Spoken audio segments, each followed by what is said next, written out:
एक औरत ने गलती से अपनी उंगली काट ली। अचानक उसके बाल घाव में घुस गए और लगातार उसका खून चूसने लगे। उसे तुरंत एहसास हुआ कि कुछ गड़बड़ है। जब से उसने सैलून में विग ट्रांसप्लांट करवाया था, अजीब चीजें हो रही थी। वो बस आराम से खाना खाना चाहती थी, लेकिन उसके बाल खुद ब खुद कटोरे में गिर गए और सारी चटनी सोख ली। जेनी को एहसास होने लगा कि उसकी विग पर कोई भयानक श्राप हो सकता है। पहले तो उसने सोचा कि अगले दिन सैलून जाकर बालों के सोर्स के बारे में पूछेगी, लेकिन उसी रात एक भयंकर हादसा हो गया। उसका मकान मालिक नशे में धुत उसके कमरे में आ गया। वो तो बस किराया लेने आया था, लेकिन जेनी के खूबसूरत बाल देखकर उसकी नीयत बिगड़ गई और उसने उसे दीवार से धक्का दे दिया। गहरे डर में जेनी ने एक औजार उठाया और सीधे मकान मालिक के कंधे में घोंप दिया। पर उसे जो देखने को मिला वो और भी डरावना था। उसकी विग खून की गंध पाकर अजीब तरह से मकान मालिक के हाथ में लिपट गई और उसे जोर से जमीन पर पटक दिया। जब जेनी ने अपनी नजर घुमाई तो देखा कि उसके बाल मकान मालिक के सीने में घुस चुके थे और उसे पल भर में सुखा डाला। डर के मारे जेनी ने जल्दी से मकान मालिक को खिड़की से नीचे फेंक दिया ताकि कोई उसे देख न सके। मगर अजीब बात ये थी कि जब पुलिस अगले दिन उसके शव को ले गई तो मौत का कोई स्पष्ट कारण नहीं मिला। एक बार इंसानी खून चखने के बाद जेनी की विग पूरी तरह बेकाबू हो गई। जैसे ही वो अपना सैनिटरी पैड बदलने वाली थी, उसके बाल खून की गंध पाकर धीरे धीरे उसकी पैंट में घुसने लगे। जेनी ने कभी नहीं सोचा था कि इतने पोषण लेने के बाद उसके कभी रूखे और घुंघराले बाल अचानक रेशमी और सीधे हो जाएंगे। तभी उसे इस भयानक सच्चाई का एहसास हुआ। उसने किताबों में खोजबीन शुरू की और एक खौफनाक ब्लैक मार्केट व्यापार के बारे में जाना। लालची व्यापारी मुनाफे के लिए मरे हुए लोगों के बाल और खोपड़ी काटकर सस्ते दामों में सैलून को बेचते थे। ये बाल देखने में तो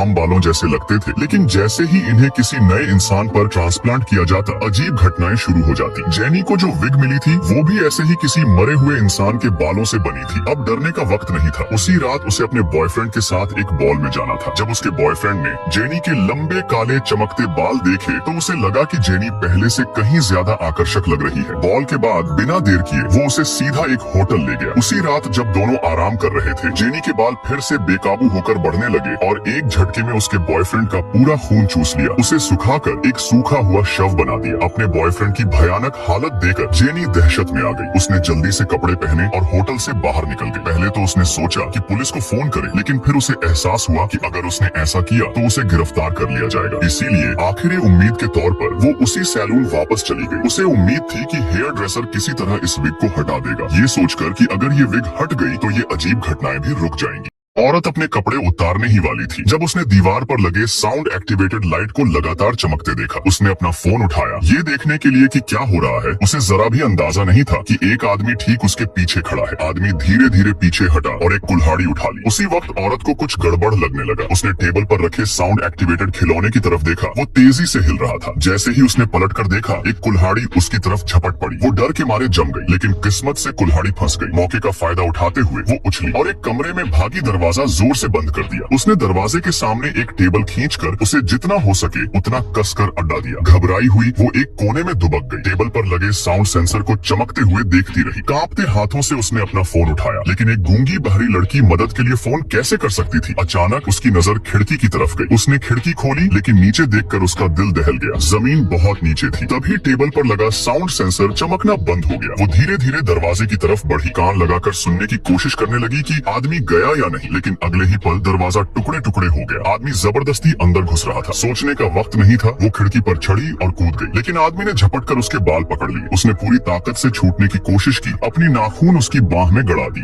दर्द से तिलमिलाकर आदमी ने अचानक उसे छोड़ दिया और वो नीचे गिर पड़ी। किस्मत से वो सही सलामत बच गई, लेकिन उसने अभी सांस भी नहीं ली थी कि उसके ऊपर कुल्हाड़ी लहराते हुए आ गिरी। वो झटपट लुढ़क कर बची और दर्द को नजरअंदाज करते हुए भागने लगी। वो भीड़ की तरफ दौड़ी, किसी तरह मदद पाने की कोशिश में, लेकिन कोई उसकी साइन लैंग्वेज समझ नहीं पाया। कुछ ने तो उसे पागल समझ लिया। उसने पीछे मुड़कर देखा, आदमी करीब आता जा रहा था। कोई रास्ता न देख उसने एक छोटा चाकू लहराकर ध्यान खींचने की कोशिश की। आखिरकार किसी ने पुलिस को बुलाया, लेकिन कुछ कहने से पहले ही आदमी ने झपट कर फोन गिरा दिया, जिससे वो कॉल नहीं कर पाए। औरत ने देखा कि अब उसे कोई नहीं बचा सकता। उसे फिर से भागना पड़ा। आदमी उसका पीछा करता रहा, लेकिन काफी देर खोजने के बाद भी वो उसे ढूंढ नहीं पाया। तभी उसकी नजर भीड़ में एक जानी पहचानी शक्ल पर पड़ी। वो उसकी माँ थी जो घबराई हुई अपनी बेटी को ढूंढ रही थी। आदमी के दिमाग में एक खतरनाक ख्याल आया। वो औरत की माँ के पास गया, एक अंधेरी गली की तरफ इशारा करके झूठ बोला कि उसकी बेटी वहाँ है। उस वक्त औरत ने सब कुछ देख लिया। वो डर गई, अगर उसकी माँ ने उसकी बात मान ली तो वो भी खतरे में पड़ सकती थी। गहरी सांस लेते हुए उसने चाकू को कस कर पकड़ा और आदमी की तरफ लपकी और पूरी ताकत से उसने चाकू खुद में घोंप दिया। आदमी अवाक रह गया, उसे समझ ही नहीं आया कि क्या हुआ। औरत लड़खड़ाई खून उसके कपड़ों में फैलने लगा। आदमी ने अपने हाथ में चाकू देखा और तब जाकर उसे असलियत समझ में आई। उसी पल पुलिस की गाड़ियों के सायरन गूंज उठे। पुलिस वालों ने आकर अपनी बंदूकें उसकी तरफ तान दी। औरत हल्के से मुस्कुराई, उसे अपने जाल में फंसते देख रही थी। गुस्से से पागल होकर आदमी उस पर झपटा। बांग, एक गोली चली, आदमी जमीन पर गिर पड़ा। उसकी नजरें अब भी औरत पर जमी थी। औरत ने हल्की मुस्कान के साथ हाथ उठाया और उसकी तरफ एक दोस्ताना इशारा